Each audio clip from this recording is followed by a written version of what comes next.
Hello, good morning everyone, or good afternoon to those on the East Coast or farther east. This is Anthony Eggert. I am the Executive Director of the UC Davis Policy Institute. Welcome to today's webinar. This is a joint effort between the UC Davis Policy Institute and the Sustainable Transportation Energy Pathways Program of the Institute of Transportation Studies at UC Davis. I want to welcome all of you to the webinar. This is going to be about an hour long. I'm going to introduce the speakers here in just a second. And we'll have about a little over a half an hour of presentation, and then we want to welcome your questions. If you're interested in asking a question, you can do so by entering it into the chat box, which should be in the lower left corner of your ReadyTalk application. If you currently are not on, make sure to log on to ReadyTalk using the instructions that were provided in the invitation and the reminder. So I'm going to go ahead and introduce our speaker, who's going to introduce his center and the talk. This is Tom Turrentine, the director of the UC Davis Plug-in Hybrid and Electric Vehicle Research Center. Take it away, Tom. Thanks, Anthony. This is Tom Turrentine. For those of you who don't know about myself or the center, I'm with the PH and EV Research Center at Institute of Transportation Studies, and I also have Dr. Gil Tal here with me today, one of the premier researchers in that center who also studies markets with me. We've been at ITS, Institute of Transportation Studies, we've actually been looking at electric vehicle markets for over 20 years now, but since 2007 we formed this special center, the PH and EV Research Center, where we expanded research into markets, infrastructure, grid integration, and a whole variety of topics which I'll touch on some today, but mostly be talking about the market. Our scope is initially California, but we've been increasingly studying markets and processes throughout the United States and internationally. So we find ourselves at a turning point for transportation commercialization right now. It's been a very exciting last few years as electric vehicles came to the market, and things are diversifying, and we have a growing market to talk about. So today I'm entitling this talk, Catching the Second Wave of Electric Vehicles, and I'll explain that. So I'm going to go to my next slide here. Okay, I'm just learning. You got to use the forward. Oh, I got to do it there. Okay, just learning how to use this ReadyTalk. Okay. So first, some terminology for those of you who do not follow all the stuff on electric vehicles. There's a lot of acronyms, and we end up using those because there's some long titles. First, if I say ICE, internal combustion engine, that refers to sort of your father's Buick, which runs on gasoline, diesel. It could run on natural gas, biofuels, other liquids, or gaseous fuels. So that's your normal car out there on the road, 99 point whatever % of cars. Hybrid electric vehicles combine internal combustion engines and electric motors in a variety of designs. They have bigger batteries than internal combustions, but they do not plug into the grid. Actually, interesting when you do consumer research, because you still have a lot of people who think hybrids plug into the grid, but they still rely entirely on gasoline. Plug-in hybrid electric vehicles are like hybrids, but they have much bigger batteries, sometimes usually 3 times the size, and they can store electricity from plugging into the grid at night. They can be plugged in often at a low voltage. Battery electric vehicles, or BEVs, use only batteries and electric motors, and they rely on the grid entirely. The extended range electric vehicle, EREVs, are like a PHEVs, but they emphasize electric driving. This is much like the Chevy Volt. The BEVX is a new category of vehicles with one vehicle in it, the BMW i3. You can get this, it's a battery electric vehicle, but has an extended range due to a small internal combustion engine that is added to the vehicle. And finally, We do use the term PEV, or plug-in electric vehicles, to include all of these electric-derived vehicles, PHEVs, BEVs, EREVs, and BEVX. So first I want to talk about the complexity of this market. The development of this market has many pieces to it, even more pieces than in development of a normal innovative product. We have regulatory goals here. We have to have a rollout of vehicles, a whole technology, and that includes moving through first, second, and at least third generations of vehicles. We have a broad range of types of vehicles that have to be that are being developed in the market. We've already mentioned. You have to develop some very specialized products for these vehicles, batteries, maybe carbon fiber bodies, at least aluminum, some sort of lightweighting, and new parts chains and assembly systems for these vehicles. You also have to develop the market demand, which we'll talk most about today, including consumer knowledge, experience, and even consumer desire for these vehicles. Some people want them, other people may not know that they even like these vehicles because they have no experience with them. You have to develop a whole charging infrastructure, and this is relatively complex with lots of locations, networks, and development of support from your electric utilities. You have to develop a whole retail system of selling these vehicles. While we have a retail system for internal combustion engines, lots of things about electric vehicles are different, and those retailers do not have much experience. And luckily, we're getting some innovation. And finally, you actually develop a whole new used market for these vehicles, and used vehicle sales are up to 2/3 of all vehicle sales. Just to remind everyone what the regulatory goals, the systems and incentives that we're putting together are. We do have in California, specifically the Air Resources Board Zero Emission Vehicle Program. We have the executive order from 2013. These are legal frameworks and goals for trying to achieve these market goals. But we also have incentives to push along that market. We have federal tax credits. We have state rebates to buyers.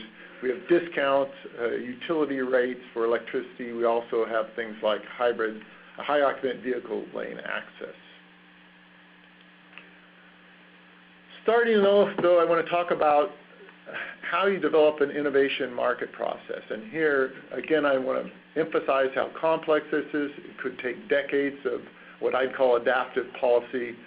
And then understanding how does this policy fit in with regulatory goals. If we look here at some other consumer goods and their introduction over a period of time, you look down at the bottom, take how many years it took to introduce telephones in the United States to about half the population at the bottom, and then how fast smartphones have been introduced to half the population.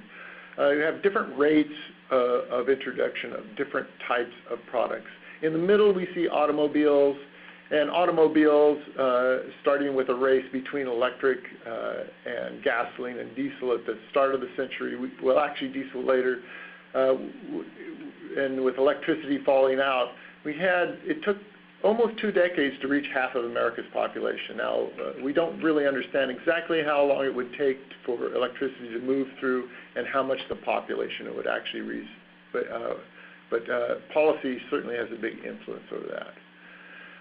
We know about this process from lots of studies, what we call classic diffusion theory, that markets for such innovations are segmented into different markets. And the important point here, look at the big blue arrow, is that groups influence the next group. This takes place over time. We saw that the time span is different for different products, and we're trying to understand what that time span can be. And we're even interested in maybe speeding up that time span with policy. Just quickly, I'm not going to read this whole paragraph, but during these first few years, these first 2 to 3 years of the market, we've been selling to what we call innovators and enthusiasts. These are people who are willing to try out a new technology. If the infrastructure is not so great, they're willing to put up with problems. They're fascinated with the vehicle itself.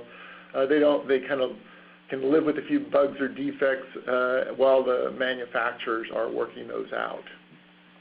The second group we call, according to diffusion theory, we call early adopters or visionaries. These are people who learn from that first group of innovators and they go on to expand the market and influence the majority buyers. In some studies even have been called communicators. They tend to be the folks, the neighbors, the people at the church of the innovators who take on and try out this new technology further and tend to spread it to the rest of the market. I'm going to take some inspiration here to try to understand this process using a historical, not just the theory from diffusion, but look at one historical case. And I think the best case we have is the introduction of the hybrid market in Japan and California to find some insights into this process. And in Japan in particular, the market started early in 1997 with the first hybrid electrics and spreading to the United States, primarily California markets early after 2002, and then a new model of vehicle. So there's several things going on here. First of all, you have a market in which you're developing some buyers, and we saw from the diffusion theories that early market was these enthusiasts and innovators shifting to a second generation. We also have generations of vehicles. So generation 1 hybrids, for those of you who remember the first vehicles, looked a little different.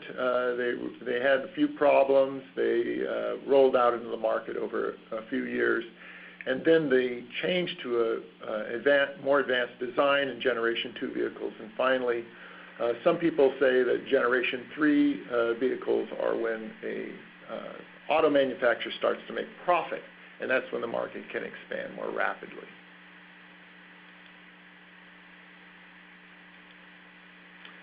Can the plug-in electric vehicle market follow a similar trajectory to hybrid electric vehicles? And to understand how this might happen, we have to study the following things. We have to understand what those generation 2 vehicles are like and what I'm calling wave 2 buyers.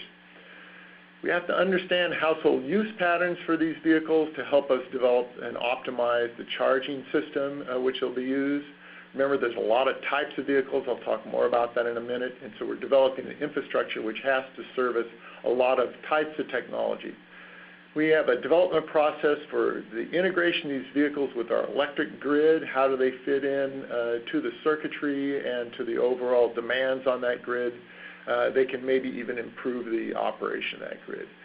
We have to see the rollout of the charging systems themselves around the locations and parking lots and along our roads and the optimization of that at individual buildings and locations.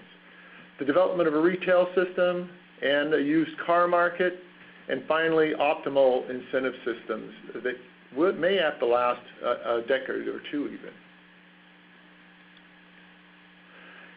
One thing that's very different about hybrids is that plug-in electric vehicles come in a much wider range of technologies. I've already mentioned some of these.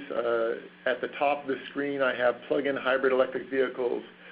These have smaller batteries. At the bottom of the screen, we talk about internal combustion engine range like battery electric vehicles, the example being the Tesla S. I'm sure all of you have heard of that, having a very large battery and a large driving range. So sort of from the top to the bottom, we're talking about the size of the battery. In the middle, we have also what varies across this because of the battery size is the speed of the charging. So vehicles with smaller batteries charge at a lower speed. At the bottom, the larger battery vehicles charge at a much higher speed. The vehicle in the middle is sort of new to the market. It is primarily a battery electric vehicle, but also can include a small internal combustion engine on board to extend the range of the vehicle. This is the BMW i3. There may be other vehicles in this category soon. So here's one curious thing about that. If you think if it's possible, one piece of good news, it's qualified, but the good news is that plug-in electric vehicle sales are actually much stronger than hybrid vehicle sales over the first 36 months for each type of vehicle. There are a lot more PEV models than there were HEV models, and there are some stronger incentives, although nevertheless, if you look over on the solid line, you can see that hybrid vehicles have at 36 months, we'd sold about 60,000 vehicles in the U.S., and at 36 months in the United States, 160,000 PEVs. So it's fairly good news. The monthly sales are dotted, and those vary a lot, but really the overall trend of accumulation is strong. Here's just to talk about some of these prices, though. At the top, in a very small area, you'll see my title, which tells us that the average price of a car in the United States is about $30,000. Most of our vehicles here are above that price, although after incentives the price is lower. We do see an increasing growth of sales in this area of higher priced vehicles, luxury vehicles. This allows manufacturers to, with higher profits in those vehicles, to put these new expensive systems. Let's talk first about the world market, though, here, before I talk about the U.S. market. It's a true world market now. Back in the 1990s when we began this, there was a lot of focus in California. It's now a world market with a lot of variation in vehicle and sales. Here's just to give an example of, I just note that here's the 10 best-selling vehicles in the world right now. The Nissan Leaf is by far in the lead with selling, and both in overall sales here, as well as sales in 2014 and sales in 2013. In 2014, almost a quarter of sales of PEVs were Nissan Leafs. Another vehicle that has come up very fast is a Mitsubishi Outlander. In the last few months has achieved good sales along with the Tesla in the last year and a half. Note that not all these vehicles are for sale in the U.S., only the asterisk vehicles. Here's world sales, another view of it. This kind of shows you the split between the main continents. We don't have many sales in Africa, Latin America, or the Middle East yet, so I don't report those. I actually have a little category there for Australia, but I should probably just throw that into Asia. Anyway, this shows a change in the market between the 2 years, 2012 and 2013. We have a world total sales of about 213,000 vehicles. There are actually more than that. There are a few countries which it's difficult to get reports from yet, so this could be a little bit higher number. But you can see that North America is almost half of sales, very important in that being primarily United States, with sales relatively low in Canada so far. Europe sales have grown, although shrunk as a percentage, and Asia is showing some more rapid growth recently in this market. The total sales in the world, or total registrations in the world right here, there are about 500,000 plug-in electric vehicles in the world right now. This shows you how important the United States sales are here and the growth of the United States.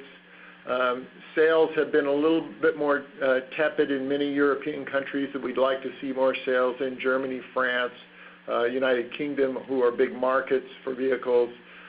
Some smaller countries, Norway and Netherlands, actually have shown some significant growth and higher sales than much larger countries.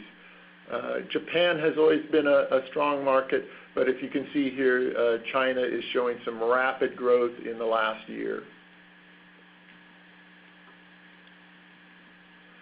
Just to talk a little bit about Norway and Netherlands, they're interesting countries and interesting markets.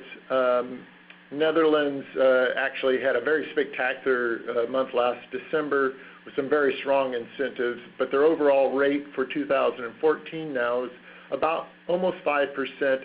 The vehicles which are selling are the Mitsubishi Outlander. Most of these vehicles are plug-ins. Most of the sales so far and the incentives have a lot to do with that in the structure of the market in Netherlands, although in recent months battery electrics have shown some growth. Norway is focused on battery electrics and has achieved a very high market penetration rate, and I'll talk about why that is in a minute. It's mostly among private citizens and has to do with incentives. If we look to France and Germany, for contrast, France market is not quite 1%, about the same rate as the United States. Sales for overall. They have some incentives, but it has not been a strong market. Somehow the incentives have not taken off. This may have to do with an emphasis on fleet procurement and other processes rather than the private market. In Germany, similarly, a very tepid market so far. Some vehicles, German makers are very involved. If you notice also in France, tend to sell mostly French vehicles. In Germany, selling mostly German vehicles. There are no incentives yet in Germany, and I think that this becomes an important point to kickstart this market. If we look to Norway, back to Norway, and talk about incentives and see what is important to consumers, we can see that free toll roads, no purchase tax, some free parking here and there. These are just a whole set of things that have encouraged Norwegians to attain this high market penetration of 15%. California has used a different incentive that's been very effective, the high occupant vehicle lanes. These are important on California freeways and in California dense urban areas and the long distance driving. You can see how important it is. Here's from some survey work done at Davis. We can see that some vehicles, actually it's very important to that person, may live out, have longer commutes. These smaller electric vehicles over here, which don't have such long commutes, the sticker has not been as important. But you can see also the areas, the Bay Area and Los Angeles in particular, the importance of these high occupant lane stickers. Household income of these people is a little bit higher who are using the stickers. This has to do with probably their commute and their job. And also, if we look at types of vehicles here, we can see that battery electric vehicles, the stickers have not been as important as it has been to the drivers of plug-in hybrids. Going to talk about the U.S. market next. Just a few quick slides. First of all, note total registrations in the United States since May are over 200,000 vehicles now in the United States. California will account for about 2/5 of that. Sales have grown from down here at the bottom in 2011 with two vehicles dominating the market to more 3 to 4 vehicle, a fourth vehicle, the Tesla S, being introduced in 2012. And as we move to 2013, we can see 5, 6 vehicles in the market. These Fords are similar, so you might count them. So there's a growth and a lot of sort of smaller segments with some not as serious market efforts and some manufacturers dipping their toes in the market at this point.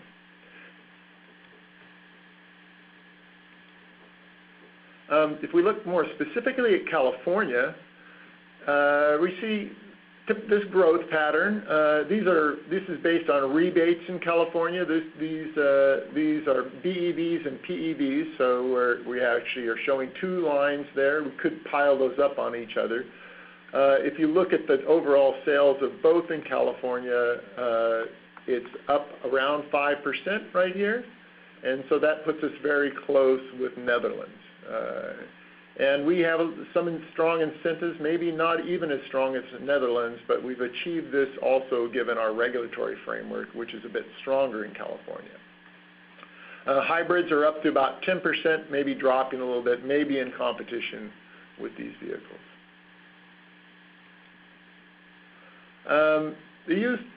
But also the used PEV market is just beginning. This is going to be very important as we move forward.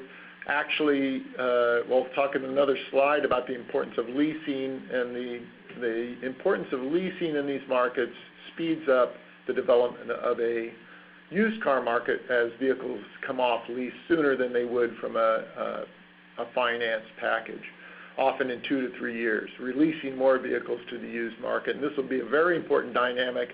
We have a study which we're just beginning, and so we just offer you a few tantalizing slides about what's happening here. Here's some transaction values we've seen for these vehicles, and a number of vehicles coming to the market from different years.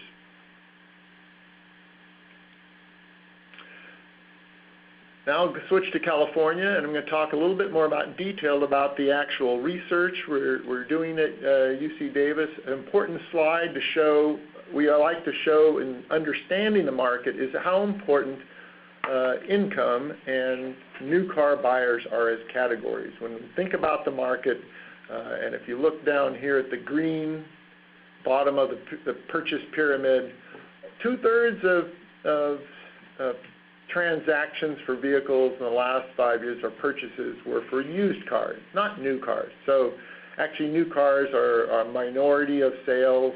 If we go up and look at the top two triangles, that's all the new car sales. And if you'll even look up here, a small group of people, only 7% of households, because they purchase more than 2 vehicles over that period of time, they account for a higher percentage of car sales, and they have a disproportional influence on shaping the market. So we always got to pay attention to those people. They're the ones, and that's who car companies pay a lot of attention to.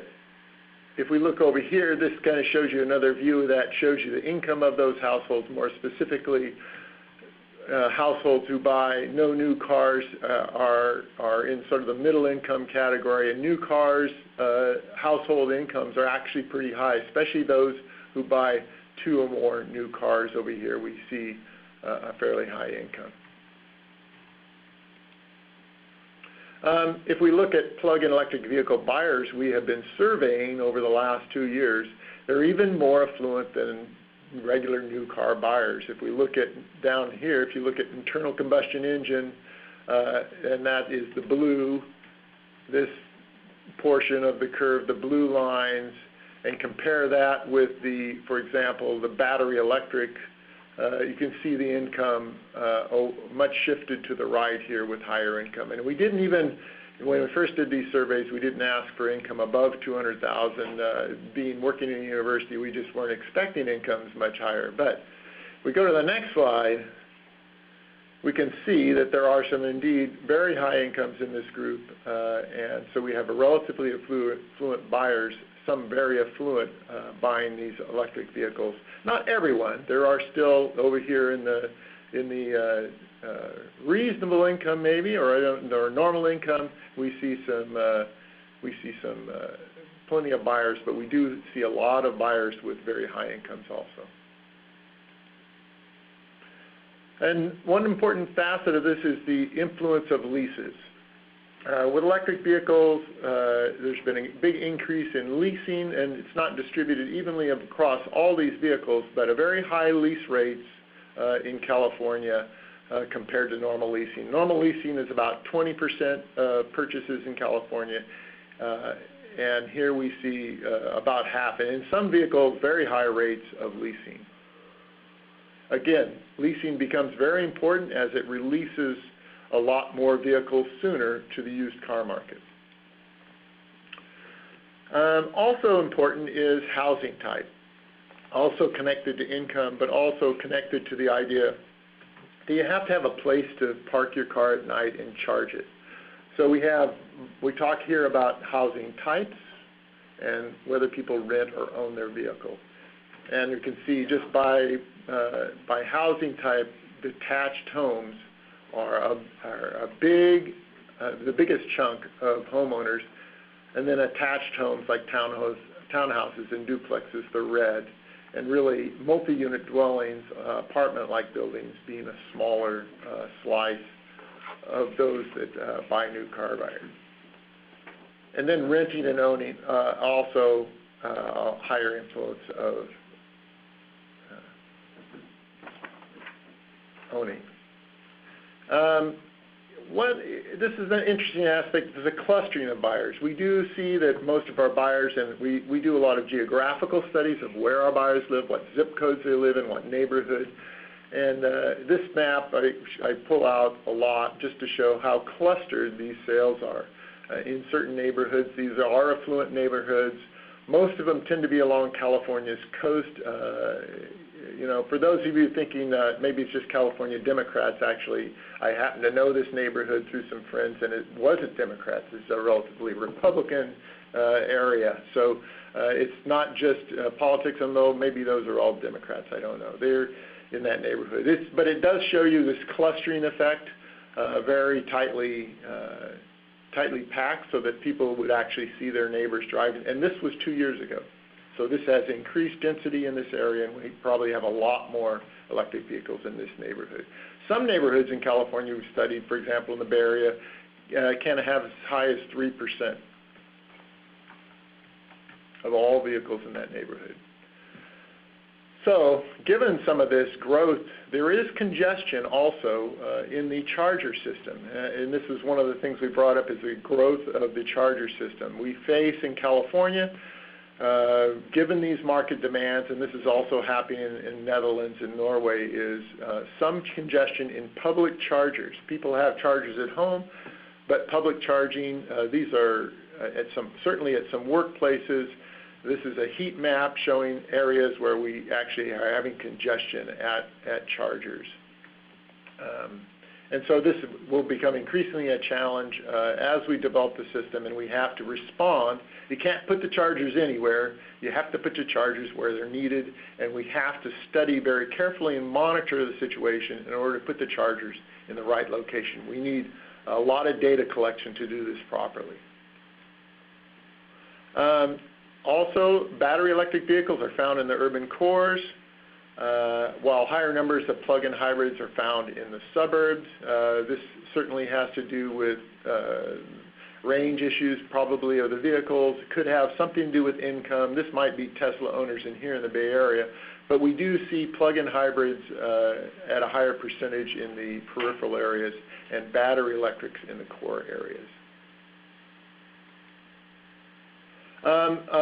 One last slide before the conclusions, and I hope this isn't confusing. We draw from a number of data sources, but we do find, and a lot of surveys find, it's pretty common knowledge that the rate of participation in the market for PEVs among women is much lower for PEVs than it is in the market for all other vehicles, or internal combustion engines. Here we see that women are more than half of sales of new cars and half of sales of used cars. Women have been coming into the auto market still at a higher rate and have a greater influence in this one survey of 80% over that all purchases. So this is not about influence over purchases, but if we look at our surveys, which ask who owns these vehicles, we do see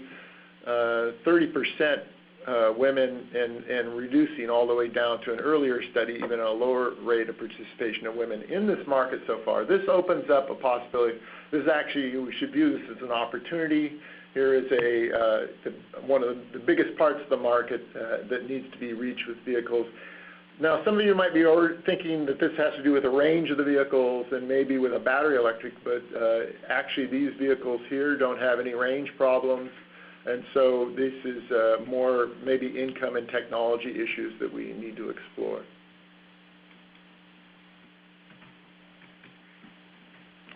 Conclusions. So some of these, I just want to, one caveat above the word conclusions there, we are using broad findings for UC Davis, and some of those findings may not be presented in this slide, so feel free to ask questions. We're trying to give you conclusions from many years of research here, and we may not be able to include all the slides. So some of these are high level, but I think important. Back to the lessons for the market so far. So for regulatory goals, systems, and incentives, diffusion theory and the history of the HEV rollout tells us this will be a decades-long, a multi-staged process that we need to map policies and product rollouts onto this step-like process. To reach the goals we have at the end of the line for climate change or other programs, we must have systems and incentives developed over the long term. They must be able to adapt to historical scale events and probably at least 3 generations of vehicle design. We have to have systems of data collection on the market. This is needed to reform adaptive management systems so as we evolve effective incentives and strategies over time. For the rollout of vehicles, we see that we have a widening window of products, and probably this is not over. We will see more products in the future given the integration of a lot of different technologies and as batteries develop. We may see larger batteries depending on battery prices. We know that PEVs offer a good consumer experience but are expensive technologies, so these will proliferate in luxury models. Also, we do see vehicle models in other world markets that could expand the market in the United States. Finally, some lessons from consumers in the market and about developing market demand. Given diffusion process, we know that these grow in regional pockets where there's affluence, where there's educated, what we call techies, the tech industries, and it keeps growing faster in these zip codes we've seen, where these enthusiasts are influencing their neighbors and coworkers. We also expect that current PEV owners are probably the likely next buyers, so they are still, as they come off their leases, or they're going to be buying the next vehicles. That's a big source of the market. Homeowners are still the low-hanging fruit here, and although there are new possibilities for people living in apartments, we know that homeowners have the income, they have the capacity for adding charging, and they will continue to be the core of market growth. Relying on innovators is not enough to kick off the market. We can look at Germany. They probably have plenty of innovators, but they need incentives to probably move that market the way we've seen in Norway or Netherlands. California and Norway show us that the private market is central, maybe even indirectly through company cars like Netherlands. Police and procurements can really help, but should not be primary. Actually, I'm missing a not in that sentence, sorry. And second wave must reach women buyers. We need to focus on this market and grow this market and understand that better through the retail networks, which are often, sometimes retail is heavily with men workers, and there aren't as many women in the retail sector. If this market continues strong, we'll be moving into this second wave of buyer, what we call visionaries, fast followers, and they'll depend on those innovators to experiment. Finally, on charging infrastructure, we think from looking around the world, I didn't talk about it enough probably, but public infrastructure development will not really speed up the market, but too little infrastructure will hold back the market. Infrastructure should follow the market, but not race ahead. Visionaries will need a more optimized infrastructure, meaning the next wave of buyers need chargers in the right locations, not where you can put it, but where it needs to be. We need to be better about finding the right places and rolling out the infrastructure in an optimized way. Finally, the retail system is evolving. We do have innovative dealers. Visionaries will need better customer support for that, but they are similar in income. The used PEV market is just beginning. We're just beginning to measure this. It will be very important, and we will see a very high percentage of leases, which will accelerate the growth of that market. And that's all for the slide. I entertain some questions here. Excellent. Thank you, Tom. So again, this is Anthony Eggert with the UC Davis Policy Institute. So we do now have some time for some questions, and there are some questions coming in. Just to remind listeners, if you do have a question, go ahead and type it in the chat box in the lower left hand of your screen. I also want to remind folks that this webinar is being recorded and will be available if you would like to take a look at it in the future, both the audio and the slides. I will be asking the questions non-attributed, so I won't be using any names unless you want me to. If you do, just indicate that in your question. So I want to just kick this off with a question about sort of what are the major factors that appear to be influencing the uptake of vehicles across markets. We're seeing, a large variation across countries and even within countries across states. You've talked to some of this. Certainly, obviously, incentives seem to be one factor, but what are the other factors that seem to be important in determining sales traction? I'm sorry, repeat that, Anthony. I was reading the questions. Sorry, I was reading our people's questions, and I missed the last thing you said. So yeah, I'll go ahead and restate it here. And I also want to welcome Gil Tal who's also joining Tom here. Gil is a senior researcher with the Plug-in Hybrid and Electric Vehicle Center, and he's also one of the key researchers on a lot of the work that was presented here.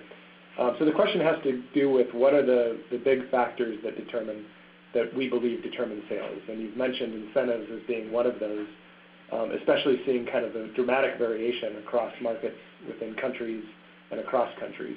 So besides incentives, what other things do you think are driving those differences?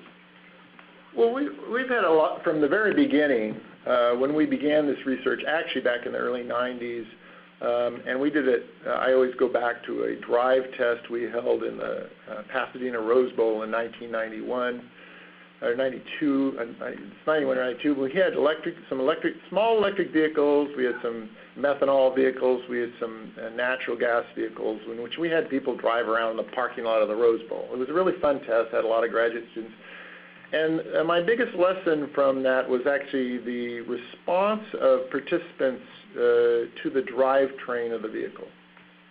The way the vehicle, and these were very simple vehicles compared to what we're getting in the market. The vehicles are, we might even say, a premium driving experience using electric vehicles. Electric vehicles have a limited amount of energy on board, but the way they drove excited people. And so there was in marketing, they're always looking for something that delights the buyer. And this is something that probably does stimulate sales and will continue to push these battery electric vehicles into the marketplace simply because the driving experience can be superior to other vehicles on the road. A limited range, so we have a range of vehicles for different types of buyers. I think that's something that's also going to expand the market here. These are home recharging is something we always thought and wondered will be a potential bonus for some buyers, and we do find a set of people who just prefer not to go to gas stations and like to charge at home. For them, it's simpler, not for everyone, but for a good portion of the market, this can be a part of what pushes them forward, as well as the environmental benefits. Some people are excited by this, saving money on their electric bill. Yeah, we haven't put down the whole list of those benefits here, but there's a big, long list of why some people like electric vehicles. So we have quite a few questions coming in here. The next one has to do with the issue of sort of, I guess, the income levels of different early adopters. And the question is that since most of the early adopters are affluent, are there things that governments can do to incentivize purchases of plug-in electric vehicles among lower and middle class earners? Yes, there is, and I think that we have to be patient and take the time. For sure, the secondary market is coming in fast. 3 years old, even 2 years old, off-lease cars will have much lower price tag that will be more probably purchased by lower income households. But in general, we have to remember that new car buyers have higher income than the average household. And it will be very hard to sell new cars, plug-in or not, to people who not buying new cars in general. 66% of the Californians did not purchase a new car in the last 5 years. And I don't know how much we would like to try and sell them a new car right now, plug-in or not. So I think it's just a matter of time. Gotcha. So this is a question on one of your slides. Maybe you can go back to slide 13. So I think actually you can use that to. Want me to do it? Yeah. So I think this has to do with kind of when you start the clock. This has a question about, on slide 13, why not use 2008 or 2009 as the first year of PEV sales? Tesla sold something like 750 Roadsters in the U.S. in those years.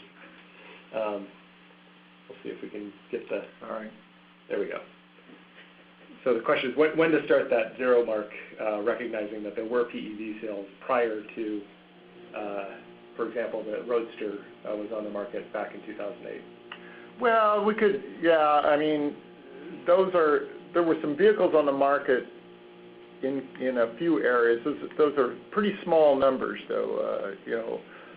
Up to about 1,000 vehicles in many of these cases. We could go back, obviously, to vehicles in the 1990s. Tesla Rosers were not the first electric vehicles on the road. We had EV1s. We had EV Plus. We had a number of vehicles in the 1990s also introduced, but they were not introduced in a mass market. Most of them were being built in boutique fashion. So we could start that, but hybrid vehicles did start in 1997. So we could adjust for those few thousand vehicles, but there were very, very small numbers. I mean, we could even go back to some electric vehicle kit cars that were in the 1980s. So if we really wanted to push it back, there were a few thousand kit cars sold in the 1980s during the first oil crisis that were conversions. So I think we start with mass production. That's what I like to start the chart with, when full mass production, vehicles that are capable of being manufactured and sold, not in a few hundred, but in tens of thousands. Great. A couple of questions here on infrastructure. So I'll just read this one here. It says, is the clustering factor also determined by location and availability of public charging infrastructure as much as localized residential incomes? So I guess maybe the question is what is affecting the clustering of infrastructure? Does the chicken or egg come first? Correct. It's Gil here. I believe that in California it's the chicken first, or the cars, or maybe it's the other way around, but it's the cars who are coming first, and in most cases the infrastructure is not the one who bring more sales when there are no cars around. The infrastructure, especially at workplace, have an important role as a showcase. When you are driving into a parking lot which had back in 2010 or 11 5 or 6 plug-in cars, and they all park in the same place at the entrance, everyone can see them. And if these 5 or 6 cars were all over the parking lot, no one could have seen them. So the infrastructure creates a high visibility of these cars and create more sales. But if we think about usage of the infrastructure, how important it was for the buyers of the car, it was not that important for the first wave, and it's not the reason for them to purchase the car in most cases. Okay. So another infrastructure question in relation to DC fast charging. You mentioned in your talk about the importance of knowing where to put infrastructure. So this question is, what kinds of places would be the optimal locations for DC fast charge? And then just a commentary here. California seems to be plopping them down wherever it's easiest, and where there are retail tie-ins, not necessarily optimal. Do you have any thoughts on that? Again, it's Gil here. So Dr. Mike Nicholas is doing a lot of research on DC fast chargers. We can probably spend an hour only on this topic. But in a nutshell, it's not that they just drop them wherever willy-nilly. It's just really hard to find the right place that will accommodate a DC fast charger. And we need more of those chargers in order to sell more BEVs, more full electric cars. It's a long process. We have to do it because right now the congestion prevents people from using these cars and getting the maximum out of the cars. And it's probably going to happen also in California. When the demand will go up, also the number of chargers will go up hand in hand. What is your understanding about the way in which range and recharging opportunities actually affect the people's choice of a plug-in electric vehicle? Can we quantify this relationship? Quantify the relationship. I think it's still maybe early in the market to do that. I think this is because still in our work, most of the people making choices in the market, even those making choices, are not fully informed about the vehicles. They're just, a lot of these people, this is their first vehicle. We have a couple of people who have, maybe they're on their second vehicle. So their experience with variation across range is pretty limited. Their ability to know, they've only been able to maybe try a battery electric vehicle with, 10 miles, or a plug-in hybrid with 10 miles, or a battery electric with 80. They don't have a full range of experience of how to use these vehicles. Actually, this will hold the market back. This slows the market so that the choice set for buyers is not fully informed yet. So, in a sense, trying to create an algorithm for this yet is probably a bit soon till we have. I always think of this book, The Signal and the Noise, that came out recently, in which he talks about having to have enough data. Our ability to predict baseball statistics is based on 100 years of statistics for left-handed pitchers. We don't have that yet. We only have a couple of years with a few products, and that range of products is expanding rapidly. Until consumers have fairly good experience with a range of products, and probably even within the current auto market, there are so many products out there. Many drivers we talk to, for example, have no experience with vehicles with high fuel economy. That was one. When we've interviewed households who have never driven a car with fuel economy better than 15 miles per gallon. They just don't know really what that means. And so until they have a range of product experiences, or we create, whether over the internet there's a way to we've been thinking about this, and Gil Tal will maybe talk about this a little bit, creating information products that allow drivers to understand the impact of range on their driving. Until choosers have that type of information at their fingertips to understand what it means, we won't get an algorithm in the market for that. So a related question has to do with the implications of greater range for full battery electric vehicles. Do we anticipate that, and what might it mean for public infrastructure, or the need for public infrastructure? I'll let Gil answer that one. They've been thinking about, or Mike Nicholas back to Mike, his ghost of Mike Nicholas is here. And actually, Tom, studies from the 90s, they were talking about 100 miles, and I believe that the market is going for a little bit higher range than what we see right now with full electric vehicles. It's still not going to be, everyone will buy this Tesla F 300-mile range, but 100 or 120 miles will probably cover much bigger share of the market needs. So it depends on cost of batteries, but I believe that we will see more and more cars that will have a real 100-mile range in the future. How it will influence infrastructure, we will still need infrastructure, but we are not expecting people to, for example, stop at a DC fast charger every day on their way home or on their way to work. We do expect them to do it whenever they're coming out of their pattern, out of the usual trips, and that will be just the same with a 100-mile range car. If you have an extra trip, or if you just miss charging at home, or any other case that you will need this extra infrastructure. Gotcha.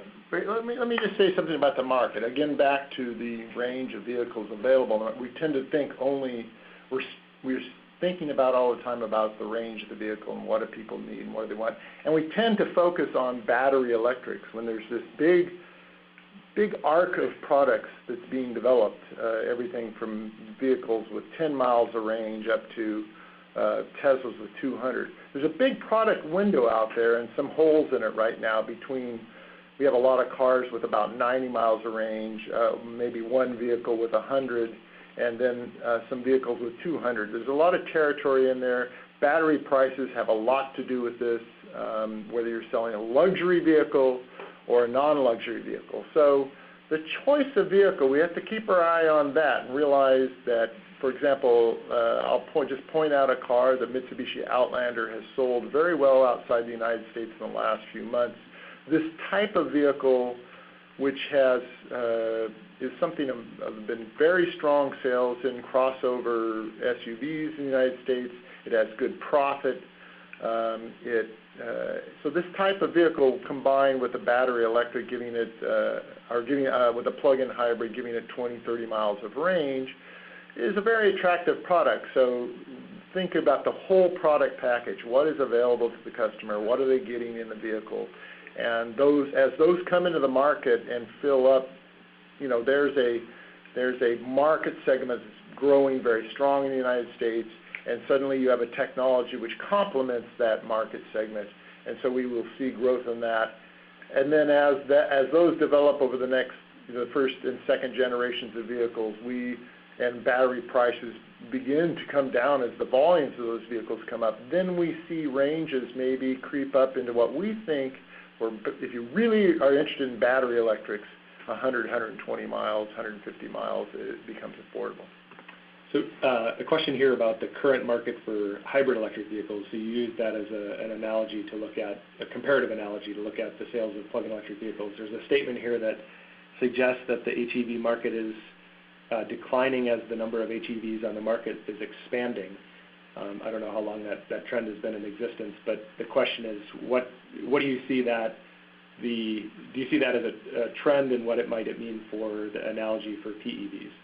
So I'm watching that trend. It's quite interesting. Of course, this market segment has been dominated by the Prius, Toyota Prius. It's been nearly half of sales around the world, and that we have to watch what happens with the Prius brand, and you see decline of it's kind of an aging product.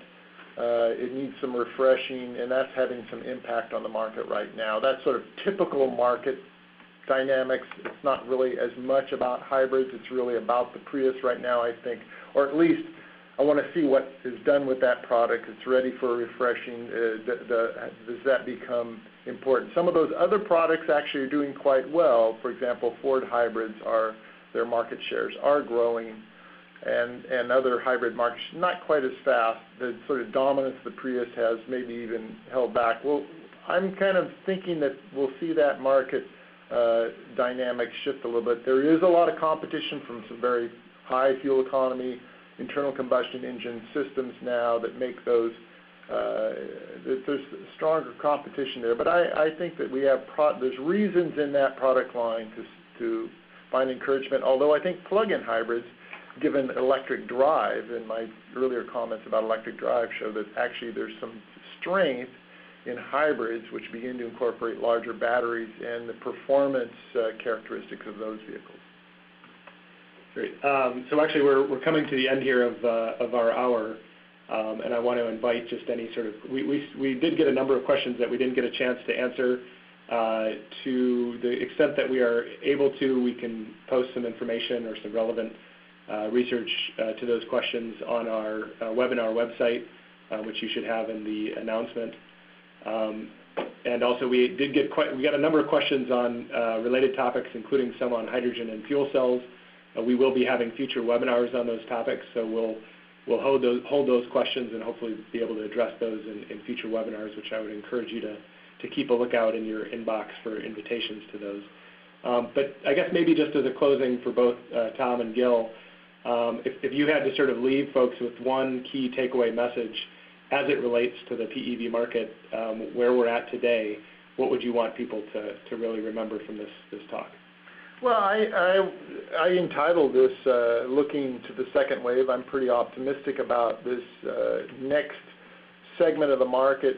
We've really got vehicles on the road, 500,000 electric vehicles. I've been in this for a long time, over 20 years, and I'm pleasantly surprised with, some people probably, you always hear something in the Wall Street Journal or something else that, the market's failing, and another person's excited. I'm optimistic, although I see there's a long time frame. So I'm optimistic, but I see the growth of the market not immediately going to the main markets right away. Growth in luxury markets, and things are moving along. I'm happy with what's happening. I think that, again, as Tom said, it's a long run, but as we saw in Germany and other places, you have to have the starting point, this kickstart of incentives, and then think about how to change and adapt for the long run. So policies have to both think about how to start the market and then how to help it grow before we leave the market to do its role in the future. All right, thank you very much. And again, thank you to all of you for taking time to listen in today. Hopefully you found this informative and useful. Again, want to welcome you to keep an eye out for future webinar announcements. Hopefully within the next few weeks you'll be seeing an invitation for our next webinar. Again, this is Anthony Eggert with the UC Davis Policy Institute. This has been a joint effort between us and the Sustainable Transportation Energy Pathways Program of the Institute of Transportation Studies at Davis. Thank you all, and have a good day.